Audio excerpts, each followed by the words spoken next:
Se finora si era parlato di ammortamento capace di incidere sulla decisione finale sul fare o non fare un investimento, oggi l'evoluzione di Industria 4.0 punta dritto all'innovazione per contrastare la perdita di sapere e conoscenza, unico vero rischio che mina il Made in Italy. Per le imprese del Nord-Est è un'occasione unica di rilanciarsi sul mercato emulando processi industriali che danno valore aggiunto al prodotto ed è Confindustria Veneto a partire con l'acceleratore prima in Italia con un'iniziativa che vuol fare del Veneto un laboratorio per lo sviluppo del paese. Abbiamo chiamato i 100 luoghi dell'innovazione dove sceglieremo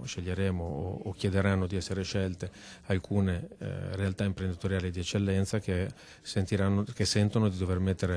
mettere a disposizione delle altre imprese le proprie conoscenze, le proprie metodologie e i propri motivi di successo. Confindustria Veneto e Regione si sono incontrati per condividere iniziative di diffusione degli strumenti di sostegno alle imprese mentre prosegue di pari passo il lavoro con il mondo accademico. Abbiamo chiesto alle 4 università del Veneto di aiutarci a selezionare le aziende di Industria 4.0 e questo stiamo facendo proprio in queste settimane. I bandi scadranno in aprile e non bisogna perdere tempo, tanto più alla luce dei dati elaborati da Fondazione Nord-Est sulla capacità di intercettare gli incentivi. Il 46% delle imprese venete ne ha approfittato, ma c'è ancora una buona fetta di imprenditori che non nutrono interesse o peggio, che non hanno i mezzi finanziari per affrontare gli investimenti, segno che la ripresa del territorio, un tempo locomotiva del Nord-Est, è ancora di là da venire, ma la fiducia c'è. E noi siamo il Veneto, sappiamo perfettamente che cos'è il Veneto nel mondo, cosa che si è costruita con tutte le categorie di prodotto che abbiamo, non sono solo Prosecco Occhiali, ma c'è il mobile, l'alimentare,